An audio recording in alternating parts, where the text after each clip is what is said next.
How do you feel about feelings? Do they matter to authors? Let's talk about our feelings today.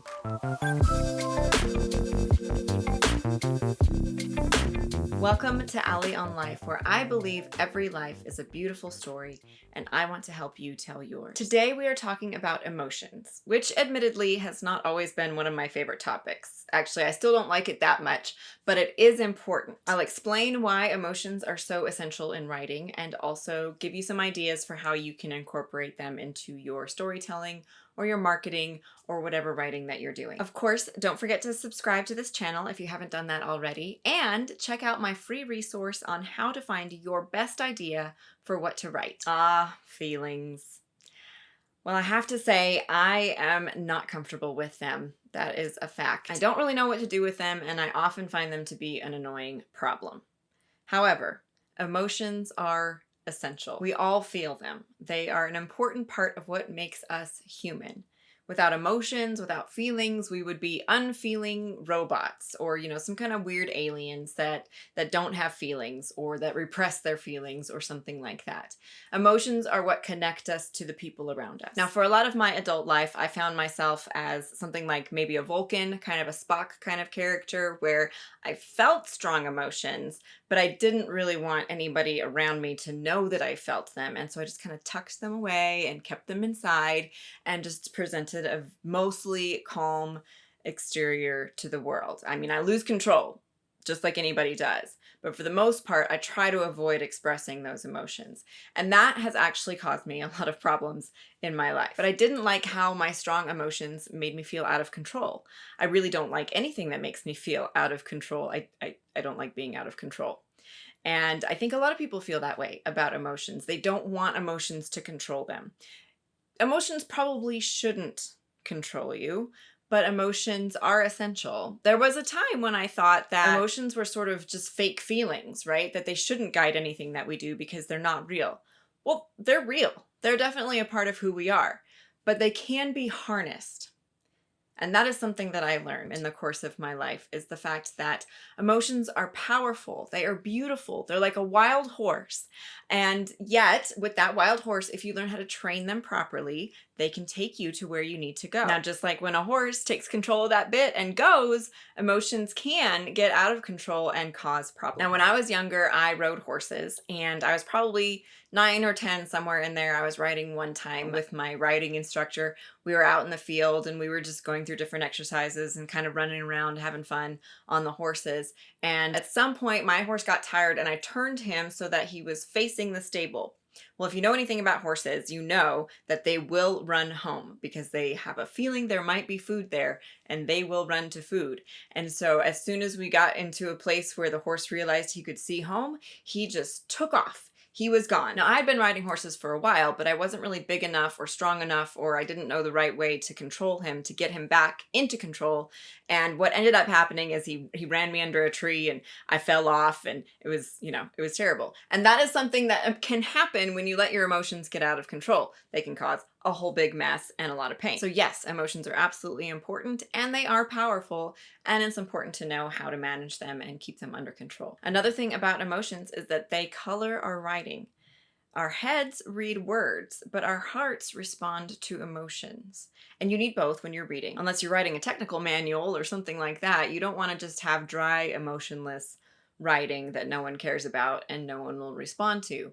If you're writing a story or a marketing piece or a blog post, you need to have something in there that will connect to people. So how do we add an emotional component to our writing? One way is by being relatable, having likable characters, using terms that your audience is familiar with, kind of sharing your heart in a way that they understand it and that they can connect with you, either as the writer or as the storyteller as they're reading what you've written. You can add drama. Hey, you can do this in a story, you can do it in a blog, you can do it wherever you want, but we love drama. That's why we watch exciting movies and read exciting thriller books and all that kind of stuff. You can add a love story, you can add a war, you can add a lot of interpersonal conflict, or people having to overcome huge obstacles that are dramatic and high stakes and all that kind of stuff, because people connect to drama and they can feel the passion and the excitement of that. I mean, tell stories, whether they're sweet and cute or dramatic and exciting or terrible and horrifying, tell stories because stories build emotional connection. You can also touch on something called pain points or people's fears or just the struggles that they're having. Now, you don't want to overly take advantage of that in your writing because that is pretty much manipulation, and that's not my favorite thing to do at all. But if you know the struggles of your audience, you can at least touch on those a little bit, just lightly, just enough so that they can say, "Ooh, I felt that, that got to me." And that way people are feeling something and they can respond in an emotional way to your writing. You also want to do a lot of showing versus telling, because for example, if you say, going back to my story that I told earlier, I fell off the horse and it hurt. Well, we know what happened. And there was probably a story there, but it's not very exciting to just tell me that you fell off a horse and it hurt. What happened? How did it feel? What was going through your mind when all of that was happening? Well, oh my goodness, the horse was out of control and I'm like pulling back on the reins and I'm trying to figure out what to do to stop it. And then all of a sudden, I'm under the tree and I scraped my neck and that hurt really bad. And I had like these welts and it was terrible. And then I'm on the ground, I'm gasping for air, all of this kind of stuff. I'm actually a better storyteller in writing than I am in person, in my opinion. But you can see the difference there between I got knocked off a horse and fell on the ground and, all of the things that happened. You don't necessarily have to use all of the words, but use the words that show how you felt. The startling feeling of hitting the ground and wondering if anything was broken, feeling the pain of having the breath knocked out of you, and that gasping for air, that feeling like you can't get any air into your chest, into your lungs, any of that. Maybe someone's arm is pinned under them, and what does that feel like? The wrenching and the pulling of the muscles, and all of these kinds of things. One way to think about incorporating emotional words into your writing, there are resources that you can use for that. There's something called the Emotional Thesaurus that I will link to. It's really helpful. It has a lot of good feeling words that help you show people what the feelings are.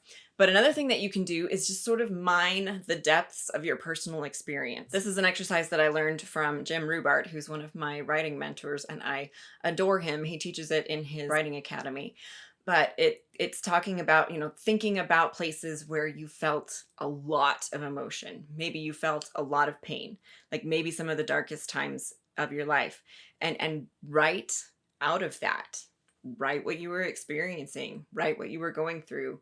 It can be happy times too. It can be, any kind of emotion that you were feeling. I can either go back and remember that pain or that feeling, that experience, and write those things out. That's very effective, but sometimes I also like to do it in the moment if it's possible.